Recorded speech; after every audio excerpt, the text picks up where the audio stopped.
अगर आईएएस बनना आपका भी सपना है तो ये वीडियो आपके लिए मददगार हो सकता है।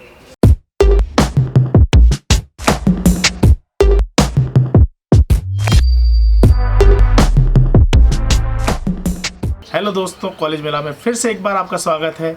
मैं पंकज बंसल। मैं आपको आईएएस एग्ज़ाम के बारे में कंप्लीट इन्फॉर्मेशन देने की कोशिश करूंगा और आपको बताऊंगा कि इस एग्ज़ाम के लिए आपको अभी से कैसे तैयार होना चाहिए। सबसे पहले हम ये जानते हैं कि आईएएस होता क्या है। IAS Indian administrative services. Indian administrative services is one of the arm of all India services. दूसरे पे आईपीएस आता है, इंडियन पुलिस सर्विसेज। तीसरा IFS, Indian foreign services. IAS में सिलेक्शन के बाद आपको प्रोबेशनरी पीरियड पर सब डिविजनल मजिस्ट्रेट की पोस्ट मिलती है। उसके बाद आप डिस्ट्रिक्ट मजिस्ट्रेट बनते हैं और डिस्ट्रिक्ट मजिस्ट्रेट को जनरली हम लोग कलेक्टर के नाम से जानते हैं। अलग अलग स्टेट्स में ये 13 से 15-16 साल तक ये डिस्ट्रिक्ट मजिस्ट्रेट बन के रहना पड़ता है। उसके बाद आप जॉइंट सेक्रेटरी लेवल पर या ऑल इंडिया लेवल पर आप सर्विस करते हैं। तो आईएएस बनते कैसे हैं?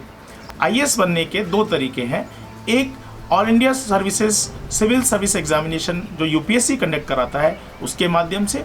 दूसरा डायरेक्ट रिक्रूटमेंट जो कि स्टेट कोटा में स्टेट एडमिनिस्ट्रेटिव सर्विसेज से रिक्रूट किए जाते हैं आफ्टर लॉन्ग एक्सपीरियंस, उसके द्वारा। यूपीएससी ऑल इंडिया सर्विसेज के लिए सिविल सर्विस एग्जामिनेशन कंडक्ट कराती है जिसमें 24 सर्विसेज के लिए वो रिक्रूटमेंट करते हैं। इन 24 सर्विसेज में टॉप पर IAS, IPS, IFS, IRS. UPSC हर साल 700 से 750 वैकेंसीज निकालती है जिसमें आईएएस के लिए लगभग 170 से 180 वैकेंसीज अगर हम सब कैटेगरीज को मिला लें तो उनमें होती है। तो अब हम जानते हैं सिविल सर्विसेज एग्जामिनेशन जो यूपीएससी करवाती है उसकी एलिजिबिलिटी क्या है। सबसे पहले भारतीय नागरिक होना जरूरी है। दूसरा एज एलिजिबिलिटी, मिनिमम एज इसकी 21 ईयर्स है और मैक्सिमम जनरल कैटेगरी के लिए 32 ईयर्स, ओबीसी के लिए 35 ईयर्स और एससी एसटी कैटेगरीज के लिए 37 ईयर्स है। तीसरी एलिजिबिलिटी क्वालिफिकेशन एलिजिबिलिटी है। इसमें आपके पास किसी भी एफिलिएटेड यूनिवर्सिटी से डिग्री होना जरूरी है। डिग्री का मतलब ग्रेजुएशन होना जरूरी है और वो किसी भी स्ट्रीम में हो सकती है। मैं यहाँ पर आपका नोट एक करवाना चाहूँगा। यहाँ पर यूपीएससी आपसे कोई भी परसेंटेज क्राइटेरिया नहीं रखती है। अगर आपकी 50% है तो भी आप एलिजिबल हैं, आपकी 45% है तो भी आप एलिजिबल। अब सबसे important number of attempts. General category में नंबर ऑफ अटेम्प्ट्स 6 है, ओबीसी कैटेगरी में नंबर ऑफ अटेम्प्ट्स 9 है, एससी एसटी कैटेगरीज में नंबर ऑफ अटेम्प्ट्स अनलिमिटेड है। अपर एज लिमिट तक वो अटेम्प्ट्स दे सकते हैं। अब बात करते हैं pattern of examination. Civil services examination 3 layer examination होता है। पहला प्रिलिमिनरी एग्जामिनेशन, दूसरा मेन एग्जामिनेशन, तीसरा पर्सनालिटी टेस्ट जिसे हम इंटरव्यू बोलते हैं। प्रिलिमिनरी एग्जामिनेशन में ही सिलेक्शन के बाद आप मेंस एग्जामिनेशन में बैठ सकते हैं।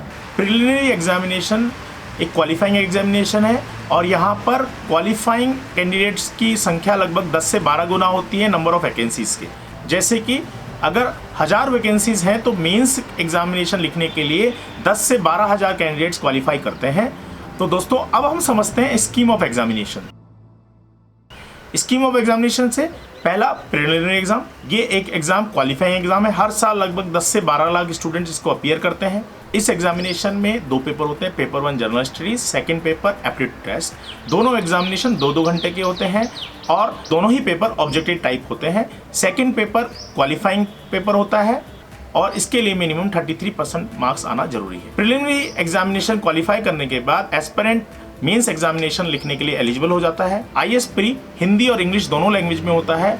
दोनों पेपर 200-200 मार्क्स के होते हैं और 2-2 घंटे के लिए होते हैं। Pre examination objective type examination है और यहाँ पर नेगेटिव मार्किंग होती है और लगभग 33% मार्क्स जो है नेगेटिव हो जाता है अगर आप कोई क्वेश्चन गलत देते हैं। मैं आपको सबसे पहले यहाँ ये बताना चाहूँगा कि प्रिलिमिनरी एग्जामिनेशन आपने क्वालिफाई किया है, वहाँ के मार्क्स आपके यहाँ नहीं जुड़ेंगे। वो केवल एक क्वालिफाइंग एग्जामिनेशन। किसी भी स्टूडेंट की सिविल सर्विसेज एग्जामिनेशन की रैंक मेंस और इंटरव्यू के मार्क्स के बेसिस पर ही डिसाइड की जाएगी। प्रिलिमिनरी एग्जामिनेशन के मार्क्स इसमें नहीं जुड़ते। अब बात करते हैं मेंस एग्जामिनेशन में पेपर ए और paper B. Paper A regional Indian language में जो कि शेड्यूल 8 में हमको दी हुई है, उसमें से एक चुननी होती है आपको। दूसरा शेड्यूल पेपर बी जो कि इंग्लिश में होता है। दोस्तों मैं फिर यहाँ बताना चाहूँगा, ये दोनों पेपर क्वालिफाइंग पेपर होते हैं। आप अगर इसमें क्वालिफाई होते हैं तभी आपके नेक्स्ट 7 पेपर्स को चेक किया जाएगा। Papers to be counted for merit. दोस्तों ये 7 पेपर्स रिटन एग्जामिनेशन होता है और हर पेपर 250 मार्क्स का होता है। पेपर 1 ऐसे, पेपर 2 जनरल स्टडीज़ जिसमें Indian history, geography, world and society. Paper 3 general studies, governance, constitution, social justice and India international relation. Paper 4 general studies, technology, economical development, biodiversity, environment, disaster management. Paper 5 general studies, ethics, integrity and aptitude. Paper 6 optional. Paper 7 optional. Optional paper आप अपनी पसंद से कोई भी paper चुन सकते हैं जो कि यूपीएससी ने दिए हुए हैं। ये जरूरी नहीं है कि आप अपने ग्रेजुएट सब्जेक्ट से ही चुनें। List of optional subject for mains examination: agriculture, animal husbandry and veterinary science, anthropology, botany, chemistry, civil engineering, commerce and accounts, economics, electrical engineering, geography, geology, history, law, management, mathematics, mechanical engineering, medical science, philosophy, physics, political science and international relations, psychology, public administration, sociology, statistics, zoology, literature of any one of the following language.